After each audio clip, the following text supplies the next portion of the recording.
You ever feel like you don't have any good stories to tell? Like everybody around you is just filled with all these incredible stories. And anytime you're at a social gathering or meeting someone new, you are confronted over and over again. Man, they've got a new story. Man, they're telling another story. Man, they just thought of that story. I got nothing. I've never jumped out of an airplane. I've never saved a baby from an angry turtle. I've even had moments like that. And I tell stories for a living, but I'll have moments where I'll just feel like I've got nothing left. I've run out. I've told them all in my stand-up or on stage or in writing. I don't have anything left. My life is boring now. Well, I'm wrong when I feel that way. And you are too.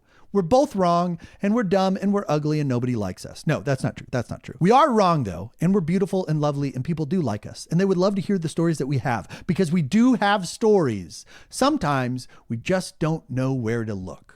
Here is a very simple exercise to help you find more stories from your life that you can share with people so you can shut up about how boring your life is and start to share these stories with people who would love to hear all about it. All great stories take place outside of our comfort zone. The further we go outside of our comfort zone, the better the story. Take Lord of the Rings. Hobbits go all the way to Mount Doom in order to destroy the one ring of power, which is so far outside of their comfort zone, what their everyday normal life is. In fact, that's what Act 1 of a story normally sets up.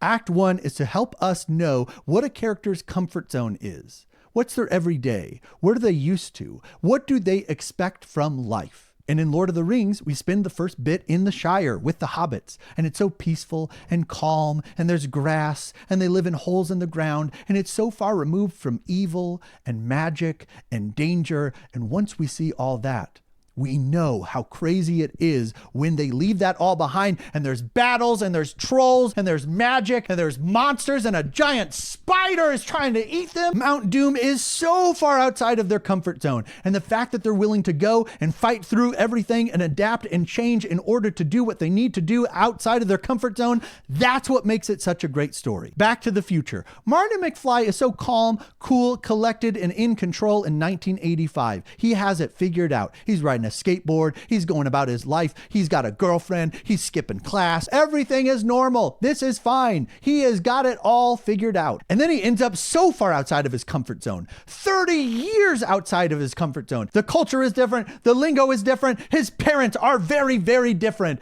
How will he make it? And we need Act 1 in order to understand that, to get invested in this character, to want to see them survive this far outside of their comfort zone. So here's the exercise. Take a piece of paper and start to list off the qualities that you feel like make up your Act 1, your comfort zone. What are you used to? What's your everyday life? What is normal and expected and not surprising at all? What are you like? What is your day like? Where are you? Are you somebody who's always at home? Are you always out and about? Are you always loud? Are you always quiet? Are you messy or organized? On time or late? Good with money? Terrible with money? Never spend time with your family? You are always with your family. The physical, the environmental, the shallow, the deep, the personality based. It's easy for you to open up to people. It's difficult for you to open up.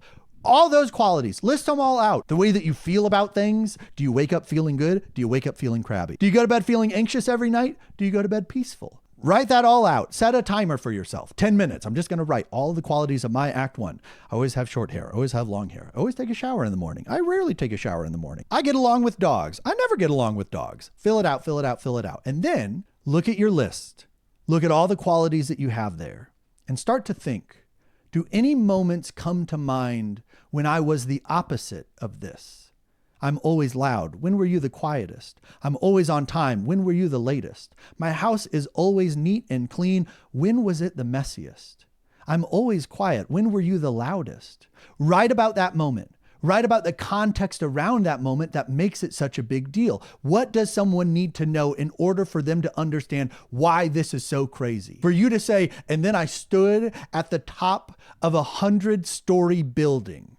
Well, okay, is that a big deal? Why is that a big deal? What's the context that I need to know? When is the last time that you were at a building that tall? What happens when you look up at skyscrapers? Do you start to freak out? Have you had terrible moments before? Write about that context. What are the things that people need to know in order for them to go, whoa, once you step out of your comfort zone? And it doesn't need to be a big story. It can be small. It can be tiny. It can be a story that takes place within 10 seconds. But if you tell it right, people are going to love it. Are you somebody who's always put together? You're always dressed so nice.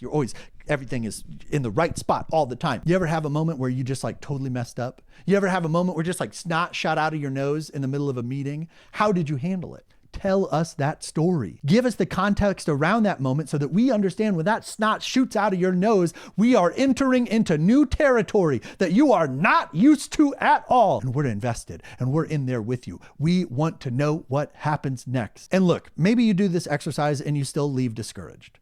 Maybe you look at your piece of paper and you're trying to think of stories and nothing is coming to mind and you start to feel like maybe I'm right. Maybe I don't have any stories. Maybe I haven't done anything.